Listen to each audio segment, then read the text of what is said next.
Bismillahirrahmanirrahim. Assalamu alaikum. This is our course Economics and Financing of Education EDUC 4124. I am here your course instructor Faiza Shaheen, and today we will start our new chapter, which is the individual demand for education.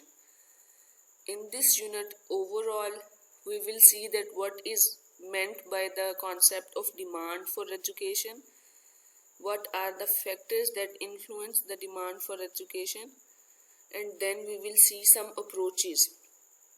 Those are used to determine the investment on education.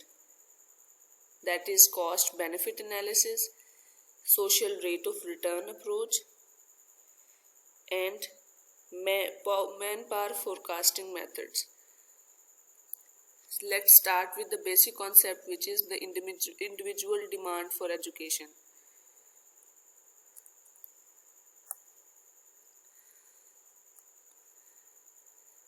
The agenda of this lecture includes the individual demand for education, the concept of demand in economics of education, factors determining the demand of compulsory education, and at the end, the factors determining the demand of non-compulsory education. The factors that affect the compulsory and non-compulsory education are written together here. Those are demography, migration, legal and social condition, income, personal preferences, education as an investment, and the trend. These are the factors that affect the concept of demand for education. Demography is directly related with the area and the location of someone. If that permits the individual to continue the education, that will be more conducive.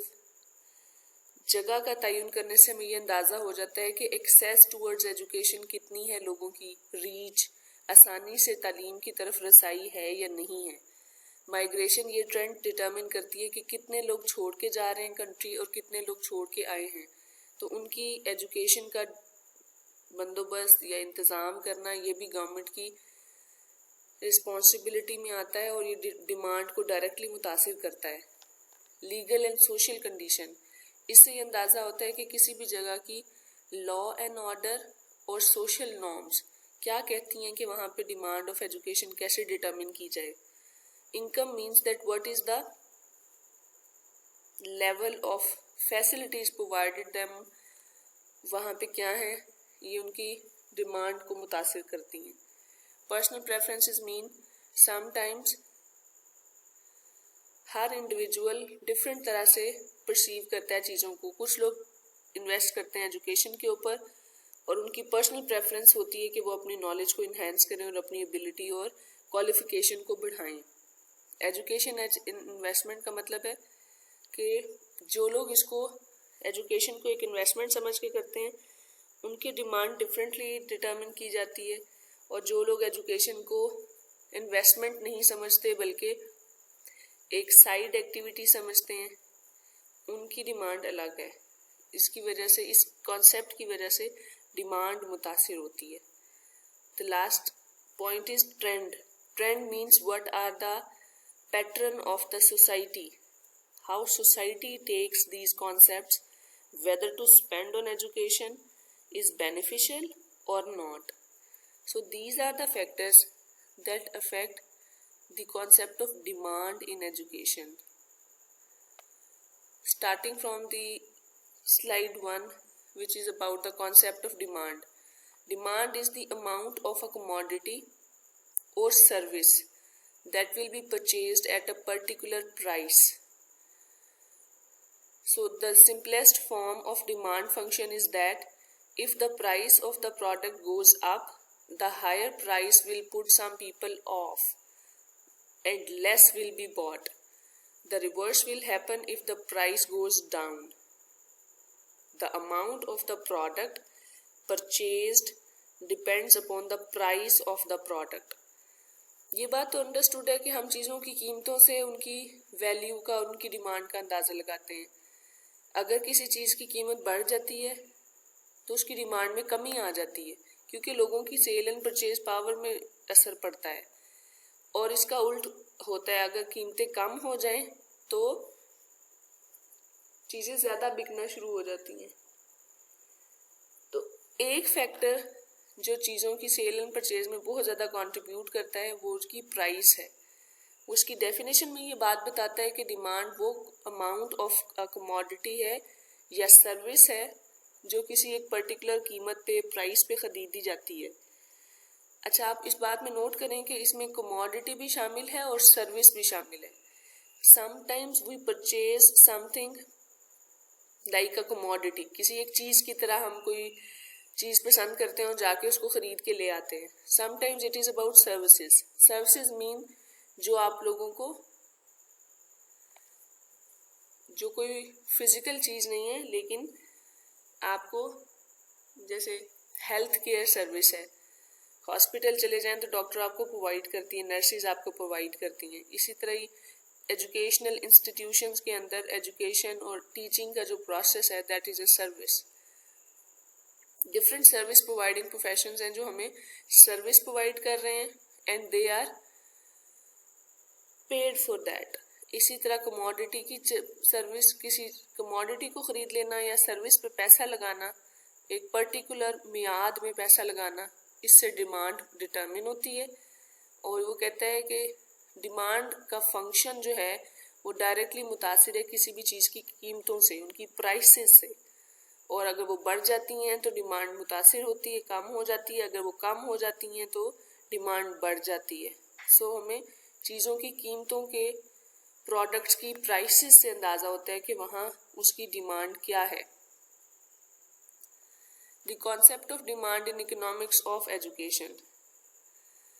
The demand of education in economics can be understood by making the distinction between demand for compulsory education and the demand for non-compulsory education. तो यहाँ पे हमें economics of education में देखना है कि what are the general trends of people to spend money on compulsory versus non-compulsory education. यहाँ पे लोगों के बिहेवियर्स डिफरेंट होते हैं। कंपल्सरी एजुकेशन पे हम किसी और तरह स्पेंड करते हैं और नॉन कंपल्सरी एजुकेशन में हम किसी और तरह स्पेंड करते हैं। ये बात काफ़ी सारे फैक्टर्स के साथ अटैच्ड है, जिसमें एक हमारा लिटरेसी रेट भी आता है, लेवल भी आता है। हमारे कंट्री में कंपल्सरी एजुकेशन वो वाली तालीम है जिसमें हम नेसेसरीली ज़रूर अपने फॉर्मल सिस्टम में जाके स्पेंड करते हैं। और हमारा लिटरेसी लेवल क्या है कि हर इंडिविजुअल जो अपना नाम और एक इबारत लिखना और पढ़ना जानता है, उसका मायने समझ के उसको रिप्रोड्यूस कर सकता है, वो लिटरेट है। तो ये लेवल ऑफ लिटरेसी हमें मोर और लेस प्राइमरी सतह तक तालीम हासिल करने के बाद हासिल हो जाता है। तो कंपलसरी एजुकेशन में कहाँ तक तालीम आती है, नॉन कंपलसरी कहाँ से शुरू हो जाती है, ये एक डिबेटेबल इशू है। लेकिन सिंपल इज दैट कि कंपलसरी एजुकेशन के जो फैक्टर्स हैं वो नॉन कंपलसरी एजुकेशन से डिफरेंट हैं। इन दोनों तरह की तालीम पे हमारा क्या ट्रेंड है, हमारा क्या तरीका है पैसा स्पेंड करने का, उससे हमारी डिमांड मुतासिर होती है। और ये कॉन्सेप्ट हम इकोनॉमिक्स ऑफ एजुकेशन के अंदर स्टडी करते हैं thoroughly. The demand for education is important to study because there are so many reasons why do we study the concept of demand. Number one, educational planners need to know that what will be the demand for places in the educational system many years in advance. हमें पहले ही पता लग जाना चाहिए कि आने वाले सालों में कितनी तालीमी इदारों और सिस्टम्स की ज़रूरत होगी according to the population of that area. इसलिए हमें डिमांड हेल्प करती है to ensure that there is neither a shortage nor a surplus of educational resources and those resources include teachers and schools etcetera. So in this point we come up to know that the concept of demand determines that whether we are using our resources to fulfill the demands and requirements, or we are wasting our resources. तालीमी resources में कौन कौन लोग आते हैं? हमारे teachers, हमारे उसातिज़ा, हमारा स्कूल, उसकी बिल्डिंग और तमाम मटेरियल और ह्यूमन रिसोर्सेज। तो हम इसलिए भी डिमांड को पहले से डिटरमिन कर लेते हैं ताकि हमें ये अंदाज़ा हो जाए कि हमारे रिसोर्सेज ना तो कम है ना ही ज़ाया हो रहे हैं। Number third point is to ensure that there is no wastage of scarce resources of human and physical capital. This point is somehow overlapped with the point number 2, which says that resources are already scarce or limited. ये बात तो understood है कि जब भी हम economic activity के बारे में बात करेंगे तो हमें पता है कि हमारे रिसोर्सेज ऑलरेडी लिमिटेड हैं, whether those resources are human or physical. तो हमने उसमें ये देखना है कि कहीं हम कोई वेस्टेज तो नहीं कर रहे हैं। To estimate regarding teachers, buildings and equipment that is required for the quality and quantity of teaching that students receive. As an educationist and planner, we need to plan that what number of teachers, what level of buildings and their services, which includes equipment, is required to provide the quality and quantity of teaching and learning to the students. ये हमें पहले से ही in advance plan करना होता है कि कितने teachers, कितनी बिल्डिंग्स, कितना सामान, कितनी फर्नीचर, कितना लैब का सामान, पेपर पेंसिल कितने ज़्यादा, ये तमाम चीज़ें कितनी मिकदार में और किस क्वालिटी के साथ बच्चों को चाहिए। हमें इसके लिए काफ़ी सारे नंबर्स रिक्वायर्ड होते हैं, जैसे कितने स्टूडेंट्स एनरोल हो रहे हैं, कितने टीचर्स को रिक्रूट करना है, कितनी बिल्डिंग्स और स्कूल या इदारे खोलने हैं, वहाँ पे मौजूद इक्विपमेंट को कैसे हमने प्लान करना है। ये तमाम चीज़ें हमें डिमांड के अंदर डिटरमिन होती हैं। सपोज हम ये सब प्लान ना करें तो फिर क्या होगा? Without considering the concept of demand we can not plan well and we can not plan the future needs of the learners and teachers. Now we will see the factors that determine the demand of compulsory education. 3 factors will determine the demand for compulsory education. हमारी compulsory education के अंदर कौन कौन से factors हैं जो demand को मुतासिर करते हैं? वो है हमारी demography, migration and legal and social conditions. So, अब हम इनको 1 by 1 देखेंगे। Number 1 is demography. Educational planners use the population forecast produced by the government agencies that specialize in demographic statistics. The size of population and the size of the school age population is determined by birth and death rate. A country whose population has been stable for some time, it is based on tangible things such as places and schools etc. किसी भी जगह की place and location, उसके हवाले से वहाँ की local conditions क्या हैं, ये वहाँ की डेमोग्राफी कहलाती है। सिंपल अल्फाज में हम ये कह सकते हैं कि डेमोग्राफिक स्टैटिस्टिक्स इस बात का अंदाज़ा लगाते हैं और वो गवर्नमेंट को हेल्प करते हैं ये फोरकास्ट करने में कि आने वाले मौजूदा ज़माने के बाद किसी भी पर्टिकुलर एरिया में कितने लोगों की तादाद मौजूद होगी, कितने लोगों की पॉपुलेशन होगी। ये पॉपुलेशन रेशोज वहाँ के बर्थ रेट और डेथ रेट से डिटरमिन होती हैं। जहाँ पर भी पॉपुलेशन स्टेबल है वहाँ पे हम टेंजिबल का मतलब है कि मेजरेबल बुनियादों के ऊपर ये डिटरमिन करते हैं कि वहाँ पे कितने स्कूल कॉलेजेस खोलने की ज़रूरत है, वहाँ पे कितने उसातिज़ा की भर्ती की ज़रूरत है और कितने स्टूडेंट्स को दाखिला दिया जा सकता है। ये तमाम चीज़ें डेमोग्राफी के अंदर स्टडी की जाती हैं। अगर किसी जगह की डेमोग्राफी को एजुकेशनल स्टैटिस्टिक्स और डेमोग्राफिक स्टैटिस्टिक्स वक्त से पहले फ्यूचर में के लिए ही प्लान कर लें तो वहाँ पे तालीम का अच्छा बंदोबस्त किया जा सकता है। कहता है फोरकास्टिंग बर्थ कैसे होती है, हमें ये पता लग जाए कि वहाँ पे बर्थ रेट क्या है, general fertility rate, age specific fertility rate, net reproduction rate. Majorly हमें यहाँ पता होना चाहिए कि किसी भी मुकाम, लोकेशन, प्लेस में बर्थ रेट क्या है। और बीफ पॉइंट है कि हमें ये पता लग जाए कि फोरकास्टिंग डेथ रेट क्या है। अगर हमें किसी जगह की बर्थ रेट और डेथ रेट का अंदाज़ा हो जाता है तो ये डेमोग्राफिक फिगर्स हैं। इसकी बुनियाद पे हमें वहाँ पे मौजूदा पॉपुलेशन या आबादी का अंदाज़ा हो जाता है जिसके लिए हमने तालीम को प्लान करना है। सो डिमांड डिटरमिन करने के लिए, कंपलसरी एजुकेशन के लिए डेमोग्राफी एक बहुत इम्पॉर्टेंट फैक्टर है। Number second is migration. The second factor that needs to be forecasted is migration factor. It is based on arrival and departure of people. Internal and external immigration is to be considered while measuring or estimating about demand. The arrival or departure of people can have a considerable effect on the demands made upon schools and colleges. Migration is difficult to forecasting and it fluctuates even more than the birth rate. Its size is affected by the economic, political and legal circumstances. जिस तरीके से हमें demography एक factor थी, वो हम बताती थी कि वहाँ पे बर्थ रेट क्या है और डेथ रेट क्या है ताकि हम वहाँ की मौजूदा पॉपुलेशन का अंदाज़ा लगा सकें।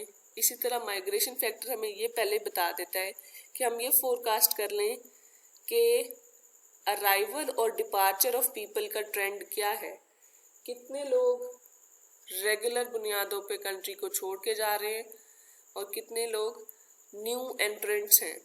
इस तरह आने वाले और छोड़ने वाले, अराइवल और डिपार्चर ऑफ पीपल दोनों को कंसीडर किया जाता है, जिसकी बुनियाद पे हम ये सोचते हैं कि क्या डिमांड है, कितने स्कूल और कॉलेजेस बनाने हैं। अब वो एंड पे ये बात करता है कि माइग्रेशन के ट्रेंड को फोरकास्ट करना मुश्किल काम है।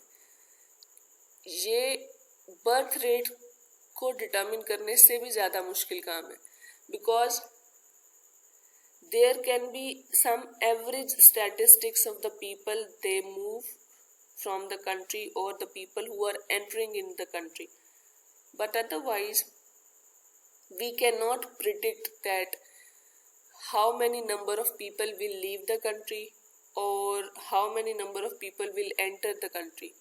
वक्त से पहले हम इसका अंदाज़ा लगाना एक मुश्किल काम है, लेकिन डिफरेंट स्टैटिस्टिक्स ये काम करती हैं।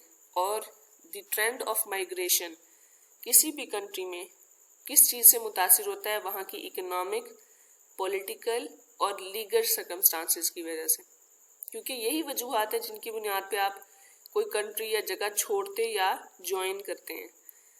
वो वहाँ की इकोनॉमिक कंडीशन है, वहाँ की सियासी या पॉलिटिकल हालात है, या वहाँ की लीगल सर्कमस्टांसेस है कि वहाँ पर लॉ एंड ऑर्डर किस तरीके से असरअंदाज होता है। The third point is legal and social conditions. The final set of factors influencing demand relates to socio-political and legal conditions of the country. These will differ enormously between different countries and may change rapidly within a given country. ये बात तो सच है कि हर जगह law and order और social conditions different हैं। पाकिस्तान में हम किसी और तरीके से लॉ एंड ऑर्डर को लेते हैं, किसी फॉरेन कंट्री में हम किसी और तरह लेते हैं। Within the Pakistan different provinces में हम लॉ एंड ऑर्डर की कंडीशंस डिफरेंट तरह देखते हैं। One important factor that will influence demand is the legal requirement to attend the school and if such requirement exists, how effectively it is enforced by the policy. Number 1 के अगर किसी country में primary education या compulsory education वैसे ही compulsory कर दी जाए, वहाँ की लीगल रिक्वायरमेंट हो के तालीम हासिल करना ज़रूरी है, तो फिर आप वहाँ पे डिमांड को डायरेक्टली मुहैया कर सकते हैं। और अगर ये भी बात डिपेंड करती है कि कितने ज़्यादा रूल्स किसी कंट्री में बने हुए हैं और कितने अप्लाई हो रहे हैं। एक बात तो होती है ना कि लॉ एंड ऑर्डर बना देना, दूसरी होती है उसको इम्प्लीमेंट करना। दोनों तरीकों से हम ये देखते हैं कि किसी भी जगह पर लीगल और सोशल कंडीशंस क्या कहती हैं, इससे भी वहाँ की डिमांड डिटरमिन होती है। जैसे डिफरेंट डेवलप्ड कंट्रीज की एग्जांपल है, वहाँ पे तालीम हासिल करना ज़रूरी है, कोई भी अनएजुकेटेड नहीं है। जबकि हमारे कंट्री से अगर हम उसको कंपेयर करें, डेवलपिंग कंट्रीज की एग्जांपल ले लें, तो वहाँ पर तालीम हासिल करना ज़रूरी तो है लेकिन इम्प्लीमेंटेड नहीं है। तो इस तरह की चीज़ें भी फ़र्क डालती हैं कि वहाँ पे डिमांड का फैक्टर कैसे डिटरमिन हो। Now we are moving to see the demand for non compulsory schooling. The demand for non-compulsory schooling, a set of factors come into play that affect the willingness of students to stay in the educational system beyond the compulsory school age. Once we acquire the compulsory education, then comes the question that whether we are going to start our non-compulsory schooling or not. Higher education की तरफ हमने जाना है या अपनी तालीम को वहीं पे ख़त्म कर देना है, ये फैसला स्टूडेंट्स अपनी विलिंगनेस और डिफरेंट फैक्टर्स को मद्देनजर रखते हुए करते हैं। The demand for non compulsory schooling is determined by these factors. These are income, personal preference, education as an investment and trend. Income, the amount of a product bought depends on its price और cost. It also depends on the income of potential consumers. The rich people are more likely to spend on non-compulsory education. So ये एक simple बात है कि आपकी income, salary से अंदाज़ा होता है कि आप अपनी नॉन कंपल्सरी पे कितना ज़्यादा पैसा खर्च कर सकते हैं. Obviously, non-affording people can hardly spend on their compulsory education because they cannot afford non-compulsory education. तो इनकम से भी हमारी नॉन कंपल्सरी एजुकेशन की डिमांड डिटरमिन होती है. The second factor is personal preferences. Personal preferences का मतलब है कि do you like to continue your study और not. How do you want to spend your leisure time. It is your personal preference. ये factor भी determine करता है non compulsory education को. Personal taste and beliefs are also affecting factors of enrollment in non-compulsory education. Most of the students enjoy their additional education, and in later life, many people feel that they lead a quality life with more rewarding leisure time activities as a result of the education. Personal taste, enjoyment, intensity, desire for immediate earning, and social class. These are the factors that come under personal preferences. हर इंसान का different trend है, उसका personal taste, उसकी enjoyment level, उसकी desire to immediately becoming earnable और to wait and enhance the skills, हर एक का डिफरेंट है. और सोशल क्लास, ये वो फैक्टर्स हैं जिससे हमारी पर्सनल प्रेफरेंसेस डिटरमिन होती हैं और हमारे demand for non compulsory education determine होती है. Number third point is education as investment. Non compulsory education is also an important private investment. The demand is influenced by the returns on investment on education. ये पूरी point का खुलासा है ये बात कि demand is influenced by the returns on investment on education. Demand का तयन इसी बात से हो जाता है कि हमें फ्यूचर में क्या फ़ायदा मिलेगा अगर हम तालीम पे पैसा खर्च करते हैं. If people expect substantial rewards in later life associated with education include job security and satisfaction and increased earning. अगर तो वो इस बात की श्योरिटी ले लें कि उन्हें जॉब सिक्योरिटी मिलेगी, सेटिस्फेक्शन मिलेगी और अच्छे पे और सैलरी पैकेज मिलेगा, तो फिर वो नॉन कंपल्सरी एजुकेशन पे ज़्यादा पैसा स्पेंड करेंगे और एजुकेशन को एज एन इन्वेस्टमेंट कंसीडर करेंगे। The last factor is trend. Trend is the general way of practices of people of any country. Demand for non-compulsory education is also affected by the trend and practices of any country. In some countries, people are being observed to borrow money to enhance their qualification by spending on skills, learning and taking required courses. Whereas in other areas, people only learn to earn the livelihood. तो ये depend करता है कि different countries में demand कि हमारा trend क्या है। क्या हम सिर्फ अपनी स्किल को बढ़ाने के लिए तालीम पे पैसा लगाते हैं या फिर हम अच्छा कमाने के लिए अपनी तालीम पे पैसा लगाते हैं, या ये दोनों फैक्टर्स मिल के साथ काम कर रहे हैं। तो ट्रेंड जो है वो नॉन कंपल्सरी एजुकेशन की डिमांड को डिटरमिन करता है। Overview of the lecture. In this lecture we have seen the concept of demand, the factors that determine compulsory as well as non-compulsory education. Thank you.